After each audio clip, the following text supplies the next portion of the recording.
Okay, who pressed the royal panic button this week?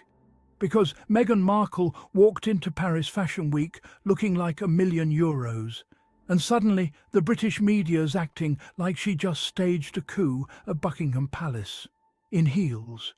Every headline screams, Meghan's rebranding. Harry's been sidelined. Is there a professional split?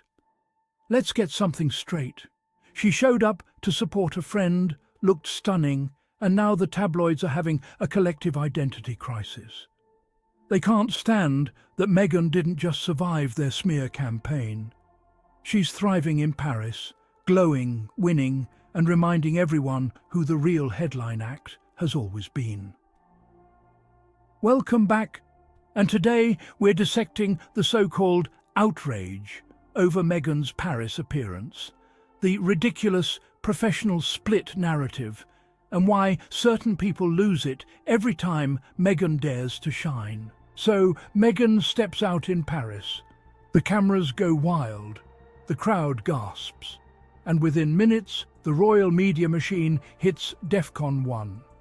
Matt Wilkinson hosts Royal Exclusive with Bronte Coy, Arthur Edwards and Samara Gill. Three people who seem to think Meghan's attendance at a fashion show was a national security incident. Arthur Edwards talks about the Meghan show, while Samara Gill practically bursts into flames, complaining that everything turns into Meghan this, Meghan that. Well, Aberdeen. Maybe that's because Meghan's actually interesting. People pay attention because she commands it, not because she's forcing it.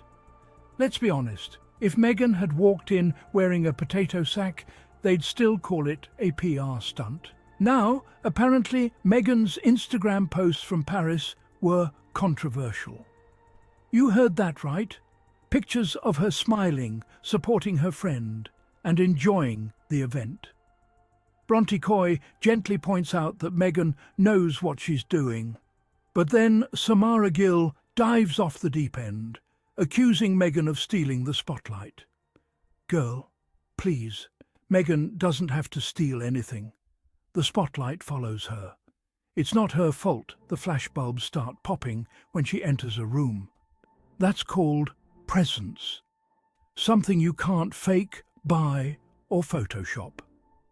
These commentators act like they want Meghan to exist in a dimension where she's invisible.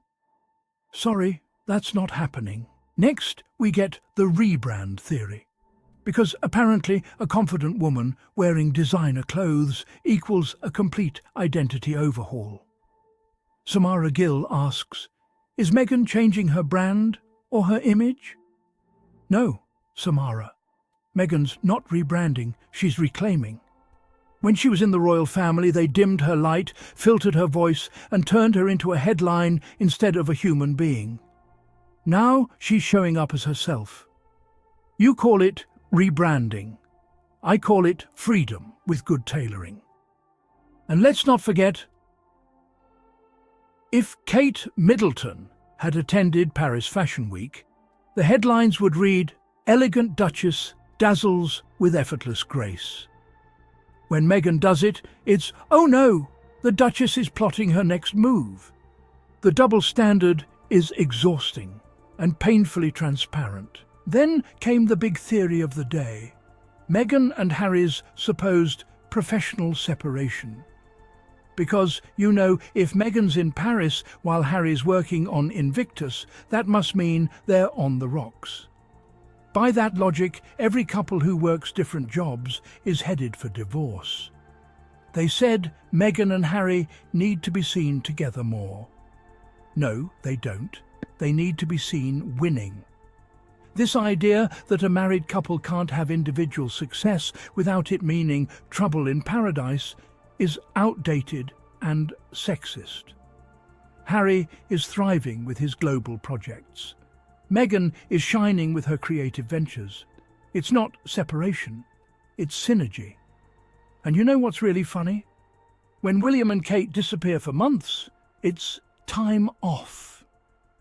When Meghan and Harry do separate things, it's crisis mode.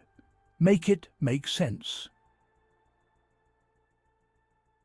Meghan's story is about the clash between tradition and modernity. The monarchy expects conformity and self-effacement, but Meghan brought her own voice and ambitions. Her approach resonated with a modern audience, but unsettled the old guard.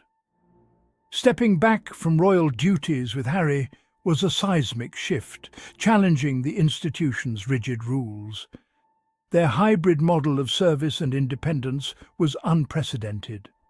The palace and press reacted with confusion and anger, threatened by change. Meghan's continued success proves her model can work outside royal confines. Every confident appearance reinforces her choice and challenges the monarchy's indispensability. Her story is about more than herself. It's about the future of public life. Meghan represents a new path, and that's what truly unsettles the establishment. Let's get honest for a second. The outrage isn't about branding or separation. It's about control. They can't stand that Meghan writes her own narrative, that she walked away from a system designed to silence her, and still became one of the most talked about women in the world. Meghan doesn't need a palace or a crown to make headlines. Her existence, her success, and her refusal to shrink are enough to set off alarms in British newsrooms. So no, Samara Gill, Meghan didn't make it all about her. The press did that years ago, and she's just owning the story they tried to weaponize. So here's the truth. Meghan went to Paris, looked radiant, supported her friends, and had fun. The rest? Pure projection. They call it controversy. I call it confidence. They say professional separation. I say two powerhouses expanding their empire. Meghan Markle isn't rebranding. She's reminding the world who she's always been. And that's what truly scares them. So, tell me, is Meghan's success really the problem?